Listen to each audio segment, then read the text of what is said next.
Everyone, thank you so much for coming back and listening to our advice episode with Christine. Christine, thank you so much for coming back on, for sharing such a heartbreaking story about your son, Dominic. So, thank you so much again and for being with us today. You so much. I appreciate it. Yeah. Just for point of reference, can you tell us a little bit about your son and what happened to him, how old he was, and about how long ago it was that he was born? Absolutely. My son Dominic was born July 2021. So, he was about 27 weeks when he was born. Obviously, he was stillborn. And we didn't really have many complications up until the very end. And I almost can't believe that it's been over 2 years. It feels like it just happened, but it's definitely been a journey and something that I will just cherish the time that I had with him. But yeah, it was definitely a very traumatizing experience. And but as time has gone on, I've been able to kind of see different perspectives and things. And but yeah, we miss him terribly for sure, even after these 2 years. Yeah, it just doesn't ever leave you. It just never leaves you that grief and that kind of big old hole that's in your heart now, I think. So, okay, well, just to jump into it, because if you haven't had a chance to listen to Christine's birth story, I encourage it. There were kind of a lot of things that were driving me crazy, and I'm sure you will speak to this. So, can you just before we get started, though, I want to talk about because you did say you can't believe it's been 2.5 years, but tell me how the grief was back then, maybe kind of shortly after it happened versus now when you have a little bit of time. How has that looked and changed for you? Absolutely. So I think when it first happened, I think there was this tremendous amount of disbelief, just denial going on. I don't think I think it took me honestly quite a while to even come to the realization, especially because I spent about a week in the hospital afterwards. And that was just a constant reminder, but also there were kind of moments of just almost me forgetting my brain was almost trying to protect me from it. So it took me a while to even adjust my mindset to understand the immensity of what had happened. So I think for a while I was almost kind of numb. I really, when I first found out, when I was first told that he was no longer with us and I was still pregnant, I think at that point, I was very emotional. That was when the crying happened. That was when, just that pit feeling in your stomach. That's when that happened. But then as the days progressed, especially after he was born, and after we had allowed the nurses to take him away, I think that was when my body just became numb, and I really didn't understand how I was going to address this mentally or emotionally. And then going home right after it happened, that was really demoralizing, and I think that's when it really sunk in. I didn't want to be at home. I think that was a big thing. I was afraid of being at my own home, which was really scary. And I cut out a lot of relationships. I feel like I really just did not want to talk to anyone. I didn't want to. The only thing I wanted to talk about if I talked to anyone was about Dom. I didn't want to talk about small talk. I didn't want to talk about distracting things. I really wanted to just keep the focus on him. And I think that that was really testing for some of my relationships, especially with friends, because it's an uncomfortable situation. People don't know how to develop, kind of have that mentality of what happened. And if you have never experienced it, you really don't understand what happened. So I felt really alone. I felt really ostracized from the people around me. And I feel like that was something that I did on my own.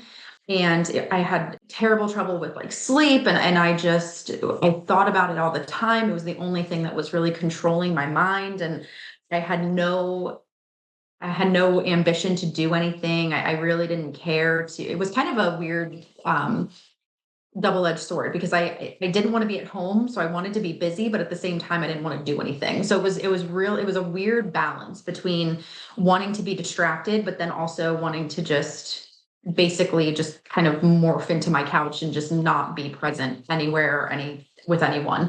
Um, Kind of fast forward to 2.5 years later, our lives are very different now. So we do have two kids now, and I think that that has really kind of helped the healing process, but we still think about him every single day. And I think that the grief is very different. And if I looked at myself 2.5 years ago, I never would have thought that I would have gotten over this.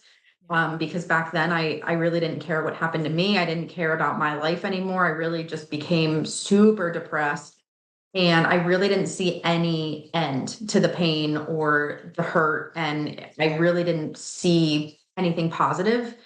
But people around me would have said that I handled it really well. But I think internally it was affecting me a lot harder than I think even some of the closest people to me would have recognized, because I just didn't. When I talked about Dom, I just wanted to talk about what happened to me and talk about him, but I wasn't ever really talking about my feelings. I wasn't ever really expressing where I was mentally. And looking at me now, I think I'm able to look at the good things. I'm able to, look at his picture and smile, which I never thought I would have been able to do. I look back on that time and I am still angry. I think there's still a part of me that's angry at people for I'll use the word neglect, but it wasn't obviously outright neglect, but I just kind of, I do still kind of have that resentment and that anger, but it's not a hateful anger. It's more of just a frustration. Because I do still kind of think about, like, when holidays come, we're in the holiday season right now. Yeah. And I think about, how would our lives look if Dom was alive? How would our lives be different? How would, he should be here. This should be his second Christmas. There's just so many things that kind of flood through your head. And it doesn't bring me sadness. It just is recognition now. But I never thought I would look at this positively. I never thought that I would be able to have pictures of him in my home. I never thought that I would be able to talk about him without, being severely depressed or getting very emotional. I didn't think that was going to be possible. And it is true, time does heal, but we're never fully whole. Like, I'm not a whole person after that. Like, there's definitely a part of me that died with him, which, sounds sad, but when you're a mother or a parent in general, there's always that cliche saying, you should never have to bury your children. And I think that having my first child pass away to no fault of my own, as far as I'm concerned, and as far as I was told, that's a very challenging thing to live with every day, because there's always these what if things in your mind, and they're not necessarily negative. It's just, you never forget them. So there's two very different people, for me, like, from the time that I was going through it right away to now. I'm a completely different person, but the grief is still there. And I don't think that'll ever go away at all.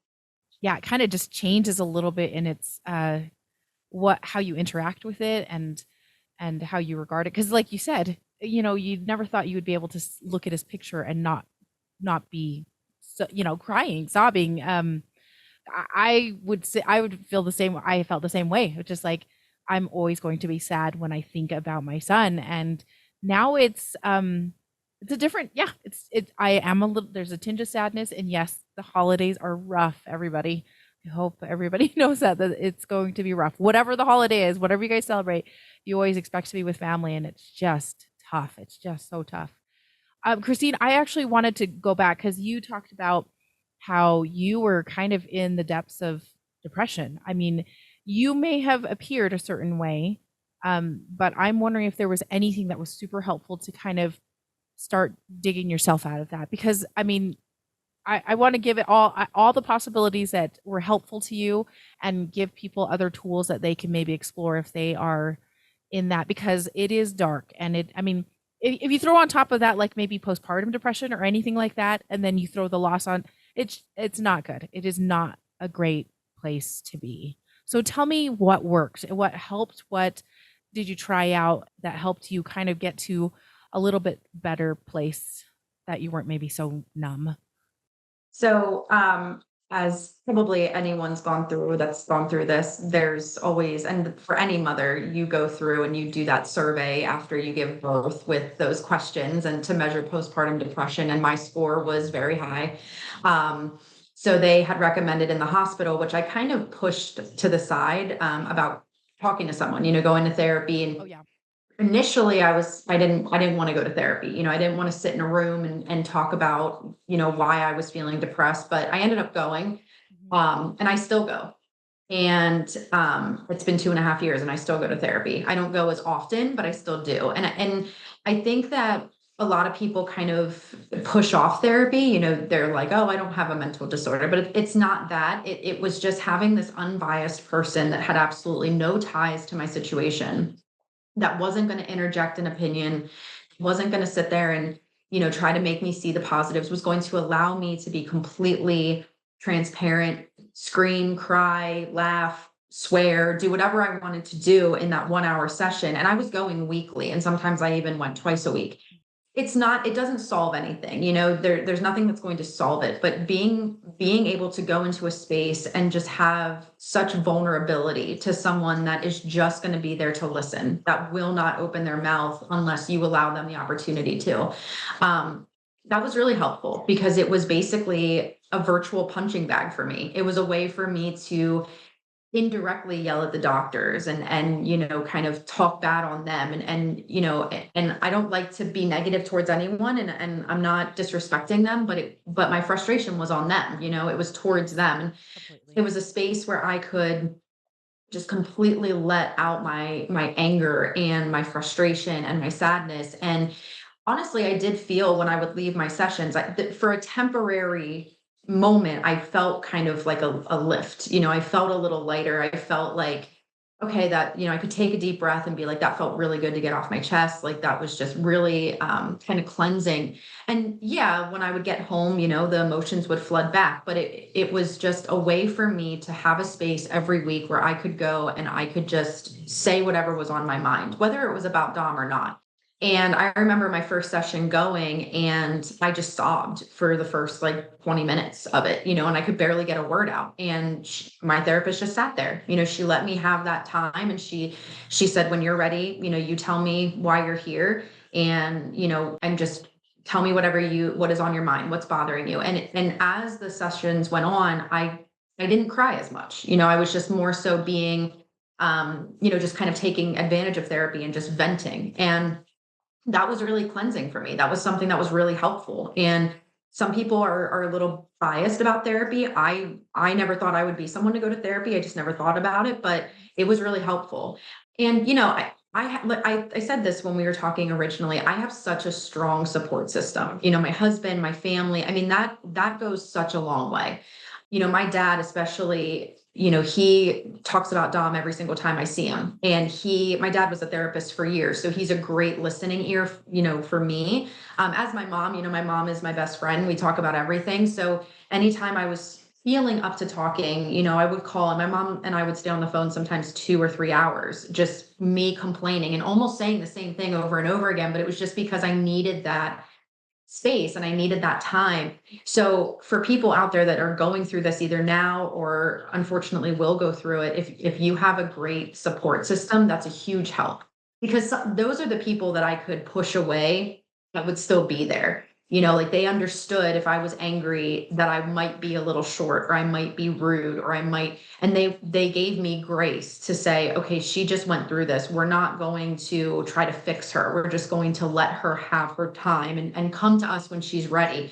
And one of the things now is my parents, they live 30 minutes from us, so we see them all the time, but they have pictures of Dom in their house, and my dad talks about him constantly. Every time we're over there, my husband and my dad cheers to Dom every single time they have a drink together. And it's keeping Dom alive. And I think that, again, 2.5 years ago, I might have been like, I never want to do that. I want to be super avoidant. That helps me because it keeps Dom real. I never want to lose sight of, he is a part of this family, whether he's here or not. When people pass on, they don't stop being a part of the family. So that's been really helpful. And I feel for people who might not have that support system, because I don't know how I would have gotten through it. But I also think I journaled a lot. I did a lot of writing. And honestly, I did things like this. I listened to people talk about their stories. And honestly, I would hear stories, and I never like to say that someone's experience is worse than another, because losing a child, no matter what stage, is horrifying. but listening to other people's stories that might have gone through something very different than me, and maybe in some ways went through a little bit harder of a time than I did, that was really insightful, and it really helped me to gain a perspective of, because it was almost like this indirect support group. It was just a way for me to listen to people and to hear them, years down the line, and to see kind of that light at the end of the tunnel. Not that I saw it at the time, but it was just kind of, again, this cleansing way of hearing that I'm not alone. There are people out there that go through this, and unfortunately, like I mentioned before, this is voodoo. People don't talk about it enough, and until you go through it, you don't really know that it can happen. Um, so those were kind of the ways that I really just tried to.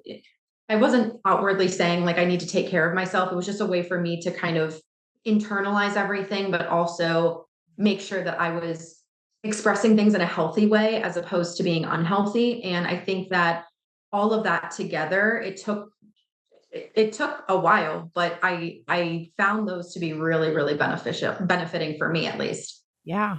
I can't stress enough, like, that is the like, so therapy is great. First of all, the first thing I was going to say, the space. Like, really, we kind of need just that space because you didn't have time to process what had just happened, right? I mean, you were in no state to, like you said, to even know what just happened. And so for you to be able to have a space where you could just take a little bit at a time, really, and just vent all the things, all the feelings, that is a huge benefit, I think, of therapy, is that there is just space. And one of the other things I want to point out for therapy is that you mentioned that it was unbiased. They're not going to interject their opinion. They're not going to do that toxic positivity type of a situation, because you're not going to, like, just pull yourselves up from the bootstraps and smile about the situation, because it sucks. That's all there is to it. It just sucks. So, like, yeah. So I appreciated when you said that. I just wanted to point that out, like how good that was. And then the support system is huge, and like you said, there's so many people that don't have that. So I understand that can be rather difficult, and I'm hoping that people find comfort here like you have, and other places. There's so many people out there that are kind of talking about it a little bit more, which is awesome. So I just want to shout out all those other folks that are on Instagram or doing another podcast or whatever. We always want to just hold space that and just say that you're not alone, because that is so important, just to feel like, oh god, this does happen to a lot more people than I think. So, Christine, I do want to. So this is going to be obviously a little tricky, because there were some times, right? There were times when you felt like you were not given the best care possible, right? In a sense. Can you tell me how you went about trying to figure out that with your medical team, or that medical team that was taking care of you, taking care of Dom? And I don't want anyone, you don't really talk poorly of anybody. And we're not going to go there, but I'm just wondering how you can talk about what happened to you, and for those maybe going forward and or who are pregnant right now, like, what can they do in order to be an advocate for Right. yourself, your baby, and your health. So, Right. Yeah. So I will start out by saying, first time pregnancy, you don't know what you don't know, right. which is exactly where I kind of fell. I trusted the medical team, and in no way do I think people shouldn't trust medical professionals. You absolutely should. But just to kind of summarize the backstory of what happened, I went in with these symptoms around 24-ish, 23-ish, somewhere in the early 20s weeks, and I expressed these concerns, and all of it led to preeclampsia. But they were telling me it was too early to develop, and that my levels weren't high enough, and that I was just under, the red flag mark of when they would do any additional testing. So I left there thinking, okay, whatever. I should be fine. Nothing's wrong. All these things, and then in turn, the result was losing our son. And there's a level of guilt that I hold, which I think any mother that has lost a child, no matter at what stage, feels some type of responsibility. What if I would have done this differently or whatever? And could I have advocated for myself more? I absolutely could have, but I didn't know any different. And I think Advocacy is the biggest piece of this. I think that every woman, every family, whether it's husband, support person, whoever it is, Yeah. needs to press people, because ultimately, if I go in for something, if I hurt a body part and I go in and I complain about something and the doctor tells me I'm fine, I'm not as concerned because it's just me. Mhm. But when you have an unborn child and you can't see anything, like the only thing you see is your growing stomach and the ultrasound. You don't see the insides of what's going on, and you can't actively observe it. You have to kind of just trust that your body is doing what it's supposed to be doing and that things are progressing. And for me, my advice to women, especially being pregnant, is that trust your mom gut, because it's a real thing. Mom gut is a real thing.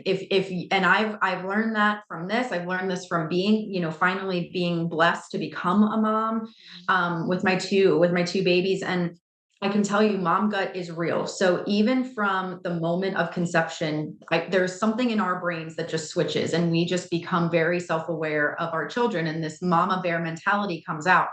And I think at the time I felt that way, but I didn't know how to keep pressing without getting the same response. And I almost felt like I was bothering somebody. And that's my personality. I'm not aggressive. I'm not confrontational. So if someone tells me everything's fine, I'm going to go at face value. Mhm. Um, but I can just say, trust that instinct, because 9 times out of 10, we're right. If there is something that could be improved upon or something is wrong, Yeah. we can normally feel it already. And I knew something wasn't right.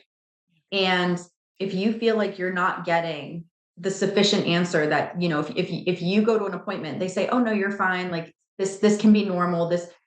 Don't let anyone tell you that this can be normal, because I hate that word more than anything, because that is all I heard throughout this duration of my pregnancy was, yeah, but that can be normal because of these reasons, or that's normal because of this. And I can't stand that word, because the way that you go through pregnancy and I go through pregnancy is very different. Yeah. And it's not the same, and it's not normal. And I knew my normal. I knew what my normal levels were. I knew what was normal for me to feel and what wasn't, but I didn't push hard enough. And I just think that if someone's not giving you sufficient answers, or is saying, well, you're not flagging, or we would only do this if you were at this level, go talk to somebody else. Go see somebody else, Yes. because you're not just protecting you, you have to protect your child or your children, or whatever. And you can't let somebody else tell you what you're feeling or how your body is reacting to something.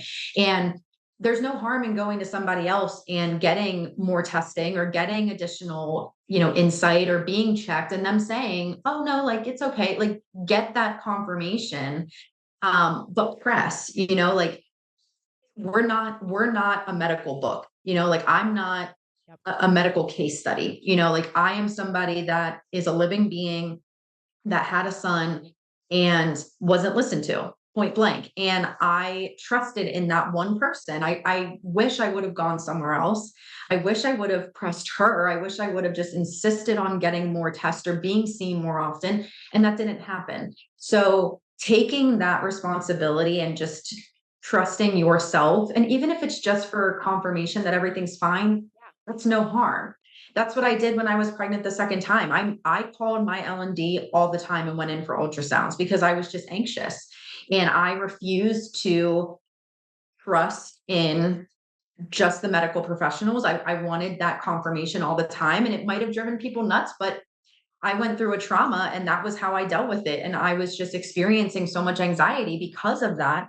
And so that's my big takeaway from my experience that I can hopefully help women to understand, is don't let someone tell you that your body is normal or that something is normal.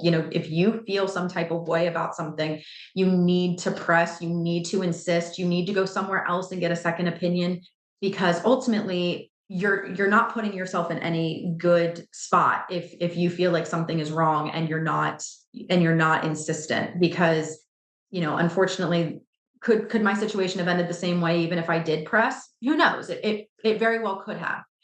But that living with that kind of what if, I keep saying what if, but that what if this would have been different, that that hurts me, not enough to be like, sobbing or upset, but I still wish I would have heard somebody say to me when I was pregnant with Dom, no, go do this, because if you don't, this could potentially happen.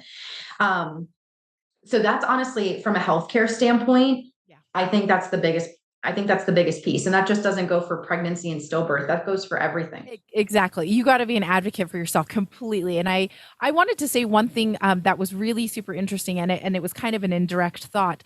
But you said this was not normal for me because her. Okay, so you guys, her blood pressure was generally like on the lower side, and then all of a sudden it went For my entire life. for your For her. my entire life. Yeah, exactly. So this was weird that it actually bumped up kind of a little bit higher, but it was still within kind of normal parameters, like you Right. mentioned. And so knowing yourself is super helpful. Like you kind of you indirectly kind of mentioned that, but you do need to know what your normal is, what does feel right. And you're right. I think mom gut, that mom instinct is so like, yeah, something is not quite right. And you can see that in Mhm. your kids too. And I'm going to be completely honest. I can tell when my kids are like, oh, they're going to throw up. I swear they're going to throw up. You just Yeah. kind of know because Yeah. you know something is not quite right. And so knowing what the baseline is super helpful. And then so that you can kind of pinpoint when things are not quite normal. Christine, thank you so much for like bringing that up. Is one of those things that since I work in healthcare, I always am trying to encourage people to be advocates for themselves and knowing what to look for and also the thing that I wanted to point out was that it is a little scary sometimes to be like if you want to ask for a second opinion, right? Because you're like, I'm kind of married to this OBGYN. I know that sounds funny, but like I've searched them out. It took forever to get onto their list and everything. Like you likely can just go to the ER, right? You can go to the women's health, like the triage desk that they have there also Yeah. just to get, like you said, kind of a second opinion. So just don't think that you don't have options. Um, yeah, like you want to take care of your baby as best as you can, and you as well, because like there's a chance. I mean, there was a very good chance that Christine could have also died. Like that's the other thing. Like she was in the hospital for a good chunk of time in order to for herself to recover. So yeah, so don't feel like you're married to your doctor sometimes. Like I think we have such like this I have a patient doctor relationship. I can't ask for a second opinion. Yes, you can. Yes, you can. Yes. Absolutely. And at very least, you call the labor and delivery Yep. section, like hospital at your local hospital, and you just say that you want to come in, and they will just tell you to come in. And that's what I wish I would have known. But at the time, again, I didn't know that that was a thing. I didn't know you could just walk in and, get that help. But Yes. if there's nowhere else to go, or it's too overwhelming to find another doctor, just go to the hospital. And that's something that I learned over the course of this whole journey, is that that's an option. Yeah. It's so yeah. So please just know that you have options out there. Don't just think that it's something that everything's going to be fine. So just yeah, advocate for yourself. Christine, I am wondering, I always like to ask how you as a couple handled the loss, just because I feel like this is such an important part where couples break up over it. Like it is Yeah, a lot of couples break up over it. So I am wondering if you can talk about how you guys handled that as a couple, because absolutely. I feel like that's such it's a hard topic to broach sometimes because you're like, we're both crying about this same thing, but you're doing it so weird and different. Oh my gosh. So it's actually funny that you bring up about, not funny, but the fact that you brought up about splitting up, because that's actually something that my parents and even some of our other family members have said, how amazed and proud and how incredible they think my husband and I are. My husband's name is Jack. And, they say to us, and they said to us, early on, how we almost, we were the complete opposite. We got closer. Mm, And I think with us, it was, my husband has experienced very close loss in his life in young adulthood. And I haven't as much. I've kind of had that typical, the grandparents pass away. And I've never really had someone unexpectedly pass away that wasn't supposed to. right, Growing up, that just wasn't something that I unfortunately didn't have to go through that. right. So my husband was a great support system for me. We do, as you mentioned, we handled it very differently, which I think is was healthy. I think if we both handled it the same, it might have been a little harder to support each other. Mm. But we were the complete opposite. We got closer, and it was almost like we had experienced this tremendous loss, so we almost held on to each other tighter. Like we were very protective of each other because now we were expecting to be a family of three. Now we unfortunately don't have our son. And it was just we became, not saying we'd never argued or had moments where we, got mad at each other or frustrated in relationship to this, but it wasn't nearly what I have heard from other people and heard through the grapevine have affected relationships. And for us, it was more of, I was again the talker. I wanted to talk about Dom. I wanted to almost talk about him like he was still here, and kind of keep him alive, keep him in our home. And my biggest fear was that we were going to shut him out and try to eliminate this part of our lives. And while I did want to do that, I also didn't want to shut him out. So my husband was a little bit more, and I think if he were here, he would even say he was almost emotionless at some points. Mm-hmm. And I think at times that frustrated me because I was like, why are you sitting here and not upset and because he wasn't reacting the way that I wanted him to. Yeah. He internalizes a lot, and that's how he processes. I'm more emotional. I'm very external. So you can tell when I'm upset. With him, it's more, he's able to really compartmentalize and just keep it in. Sometimes I would see it come through, but it was very different. And I think for me, if he saw that I was having a bad day, he would try to distract me, get me out, make us go places, hang out with friends, like do something to get me, something to just distract me, however temporary it was going to be. So for us, our recovery period together as a couple was very different, than I've heard. And I think that it was because my husband just kept everything in. Yeah. And again, in the moment, like as I have changed over 2.5 years, my view of how we processed it has changed. Because back then I was almost even though we were closer, we weren't fighting, and there were times of frustration where I'm like, why aren't you crying? Why aren't you, talking about him? You never, like, anytime I bring him up, you don't want to talk.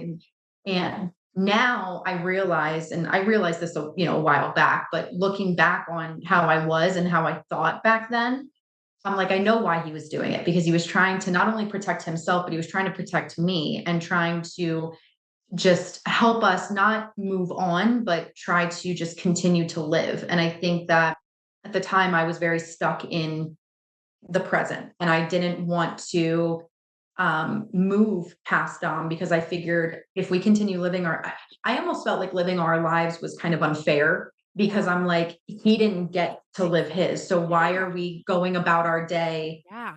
acting like we wake up and it's fine and life goes on? For me, life wasn't going on. And I think for Jack, he was trying to get me to realize that while we can, yes, recognize what happened, and we can, obviously talk about him and remember him and keep him alive with us, we still need to move forward. We can't just sit and just go and agonize ourselves with talking about it constantly. And it was just, I had a very different mindset 2.5 years ago, but now I recognize that that was the healthiest way for us to go about it. And as the days progressed, days you would feel good and we would be great, and then the next day would be horrible, and it's not to be discouraging. It's just that we're humans, and some days are worse than others. But I think because he's gone through so much in his life, he was able to kind of be that protector for me, and he didn't break down, and he had his moments, but it was more by himself. Like he's kind of that person that just wants to think about things on his own and let time kind of work its way with him, as opposed to, like, he would never go to therapy, but I would. So we're very different in that way. So I think we balanced each other out, because I was kind of the outlet of emotion, Yeah. and he was really strong at receiving it while maintaining composure, which was really helpful for me. Mhm. Um, and now, 2.5 years later, we're able to talk about him, and we smile and laugh about, about him. And, we talk to our kids, and, we bring Dom's name up, and we have a picture of Dom in their room. So the way of our lives just is completely changed. And I think that, again, the support system, he's very supportive. And I think just because of how we handle things, and we were so polar opposite, I think it almost was the best way Yeah. for us to stay together as a couple.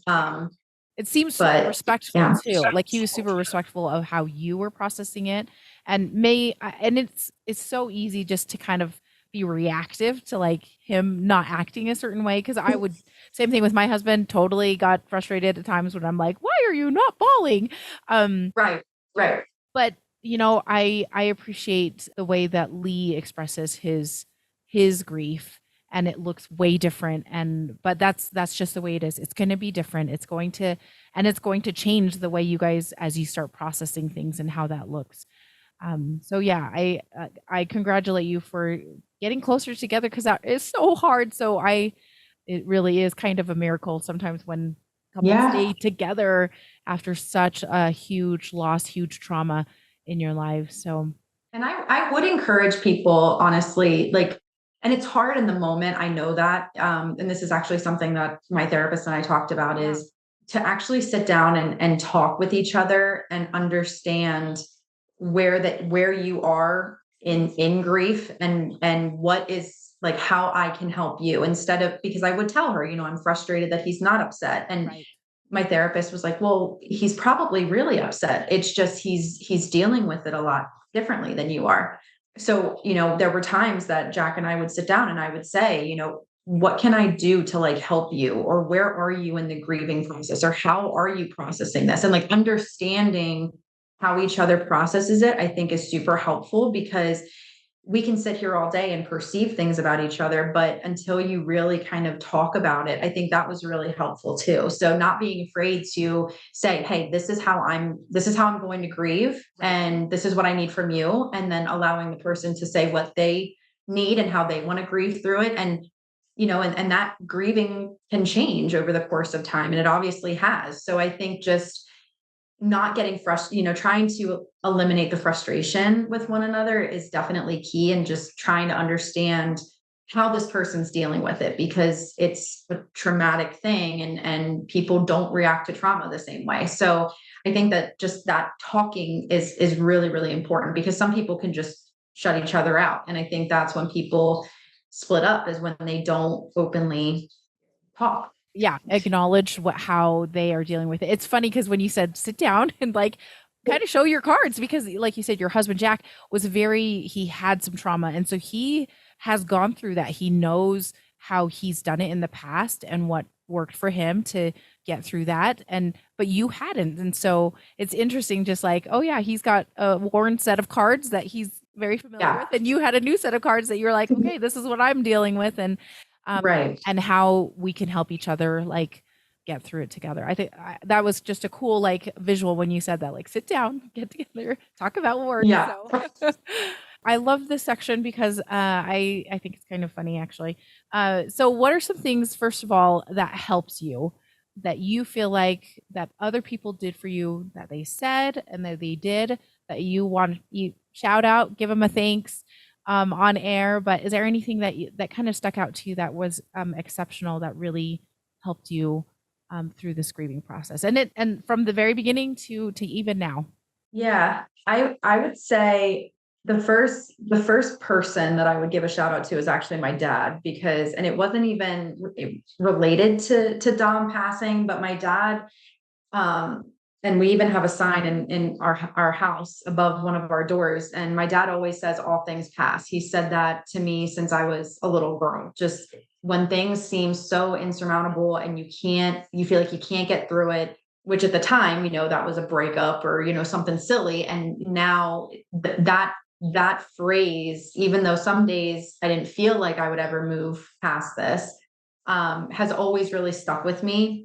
And I think just reminding yourself of that, and just reminding yourself of, hey, this does, as you said, this sucks, this is horrible. And I don't want to forget it. I don't want to move on, and whatever, but all things do pass. 2.5 years later, I can sit and for the most part openly talk about Dominic and my experience and not be super sad. Obviously it's sad, but I'm not sitting here sobbing. I'm here and I'm talking about him, and there are positives and there's negatives.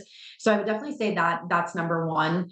Honestly, I feel like for me personally, I think it's just now, I think one of the biggest things is just the celebration that we still have for Dom. I think my husband, Yeah. my parents, especially even my husband's mom and stepdad, I think just the celebration and recognition of Dom, and we don't talk about him like he's an afterthought. He's actively in our lives still, and I think that really, without overdoing it, because I do think there's a limit. I think if you're going too much into it, you're still kind of living in that time. Yeah. But just acknowledging him and talking about him and even talking to him, and talking, and when our kids are growing up, like saying this is your brother, we say that now, and just we don't do it because we're sad. We do it because he's part of us, as this podcast literally clearly Mhm. says. He's still a part of us, and I think that that is so helpful. And it might feel, because again, when I was first going through this, I didn't think that I would ever want to talk about him, years after, because it was just too painful. But time goes to show that regardless of how, what you went through, how it happened, they're still a part of your family. They're still with you in some way. And keeping that alive. I don't even like to say memory. I like to just say keeping them alive in your lives. I think I give a shout out to our entire like immediate family, because we still talk about him Yeah. and we still cheers for him. We still have pictures of him. We still talk to the kids about him. So it's just, there's so many things that, we could have done just trying to eliminate that part of our lives. And I think that keeping them alive is healthy. I think that that is part of the process, is coming to the realization that, okay, they're not physically here, but that doesn't mean that they're not here, So that's been a huge, huge help. And I think just changed my mentality from this is horrific, this is horrible, how could this happen, to coming to terms, like that typical steps of grief, accepting. I've accepted it now. Am I, happy with the result? No, but I've accepted it, and I am doing what I can to keep him in our lives. And I think that again, having a strong support system is key, but making sure to not just be an advocate for yourself during the times that you're going through these, the pregnancy or the struggle with whatever, but also advocating for your child when they are not physically here, like saying, reminding people of them, talking about them, and that kind of thing. I think that that really is important. And it's recognizing that they do exist and that you did go through this. Because I don't think anybody could ever say they forget a trauma, so turning the trauma into a positive years later, I think is something that no one foresees and no one thinks is ever going to happen. But I'm here to tell you it happened. It's just making sure that you give yourself grace, for sure, which is just another part of it. Like, give yourself grace. Don't feel like you have to get over this in a week, because it's not going to happen. Yeah. This is a long process. Yes, yes. I love that. It's just it's a daily like giving yourself grace, and cuz it's so frustrating cuz you're like I should be over this by now. And people have said that kind of thing like aren't you okay now? No, no, no. Like no.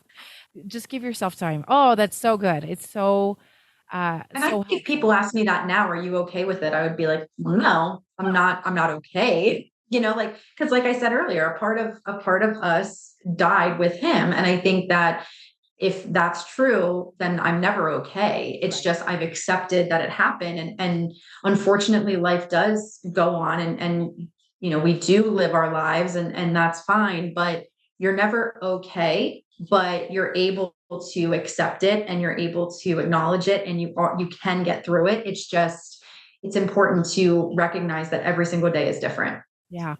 It totally is. And like you said, giving yourself a little bit of a break and giving yourself a little bit of grace and realizing I love to think of this anyway with my son is that I didn't leave him behind. Like he's not like we're not in a little chronological like timeline here or anything like that.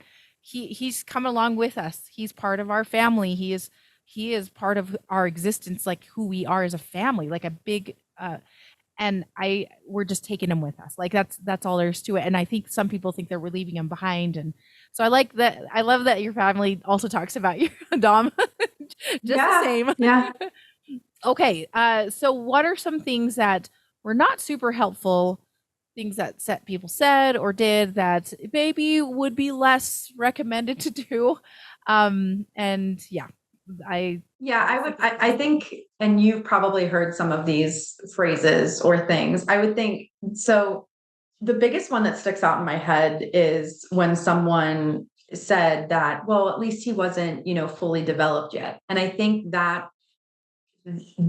really stung. And, because we have his footprints, we have his handprints, we have pictures, we held him. He was a full baby. He was just tiny. yeah. And, he was 1 pound, 14 ounces. So he was tiny, but he had all 10 fingers, 10 toes. He had his eyes, his nose, his mouth. He was perfect. He was a perfect little baby.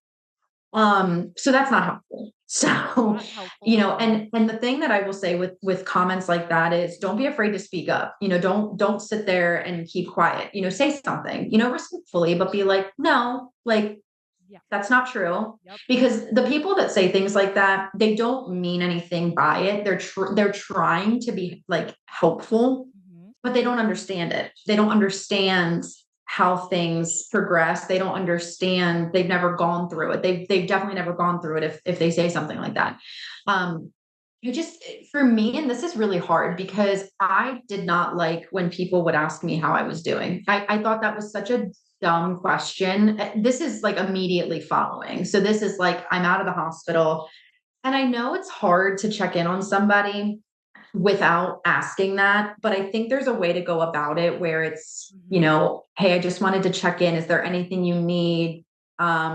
Things like that. Asking me how I was doing or if I was feeling okay. I'm like, that just seems redundant to me. And at the time I was like, why would you ask me that? Like what? And I did get snippy with some people and I was like, well, no, I'm not okay. My son just died and Yes. am home from the hospital and no, I'm not okay. It just sounded like a dumb question. Yeah. So that wasn't helpful. And again, like you can't really tell people, hey, don't ask me this. But I just think unless you've gone through it, I might have asked someone the same thing. I might have said to somebody, if I never went through this, are you doing okay? And you're like, no. I'm doing So I terribly. think that was not helpful because again, it just kind of reminded me of I have something to be sad about. I have a reason to not be okay. And then I think just people that people that when I tried to talk about my son that tried to change the subject. I think that was really disheartening Yeah. because it was, I went through this trauma. I'm trying to just cope with it. I'm trying to move past it, but you don't go through a trauma. Well, at least some people do go through a trauma and shut down, which is fine. And they don't want to talk about it. I'm the opposite. Like I said over and over, I'm an emotional, I wear my emotions on my sleeve. I like to talk about things when they bother me. And when people would act uncomfortable or change the subject, Mm. that was hurtful because it was like, why can't I talk about my son? Why are you diverting away from him? It was almost that mama bear mentality that was like, no, we're going to talk about my son and that's what we're going to do. And it almost felt like they were, kind of like, well, he's not alive. So why do we need to talk about this kind of Right. thing? And as a mom and as a parent, your kids are all you want to talk about, whether they're here or not. They're your whole reason for existing. That's why we're here. We're here to be parents, and that's our first job title. And just because my son passed away doesn't make me any less of a mother. And I think that wanting to talk about him and wanting to talk about my story and talk about what not only I went through, but just to even talk about like what Dom looked like or how big he was, or just like trying to almost talk about the good things. It felt like I was being robbed of that ability to talk about him because I was making other people uncomfortable. So I think allowing people that are going through this to have the room to talk about it, even if it makes you uncomfortable, they need that, especially if you're close to them. That's what we need. We need that. We need that space. And I think that was really disheartening sometimes when people would seem like they wanted to just kind of push that off to the side and not talk about it. Yeah. Once again, that space is so important. And you know what? Honestly, like as uncomfortable as it is, it will feel because there are times when it's just like, oh, this is gonna be hard. This is gonna be rough. You guys will be you will be closer because of it. They will be a person that will be able to like hold space for you when it's not the prettiest or it's Yeah. just uncomfortable. So I just think that on the other side of that discomfort there's going to be a stronger relationship, and why not give that a try. I think that, yeah, changing the subject is not great. That is not great. No, it's not helpful. And it is kind of discouraging because again, like, when you do have a baby and the baby is okay and everything's great, people want to hear about it, Exactly. and They want to hear the so entire birth story and you're like, oh, okay, I can't. right. But then you're a mom who goes through this and you're robbed of that, even though it's not a happy story or a happy ending. Yes. You feel like you have no outlet, and that can be really, really hard. Yeah, exactly. So I think that I think just allowing, kind of putting your uncomfortable feelings to the side and just allowing that person to have that time, especially when it just happened.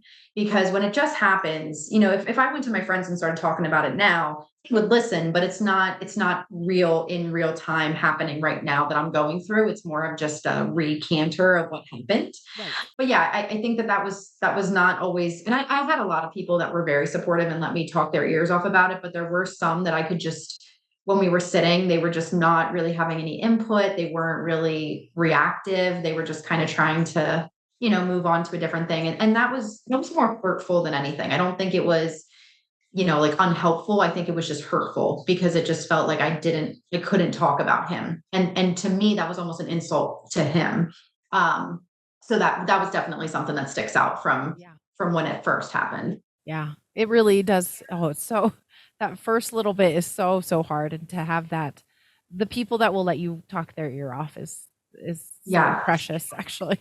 Christine, I wanted to ask you this question. So, can you fill in the blank? And especially Yes. since you've had some time out, grief is like blank. Ooh, that's a big question. Grief is, I'm going to say it's like ocean waves. I feel like for me, I would get flooded with just emotions out of nowhere. I mean, at first it was constant, just like when you get caught in a wave and you're swimming in the ocean and you keep getting knocked over, knocked over, knocked over, you can't catch your breath. That's how it started.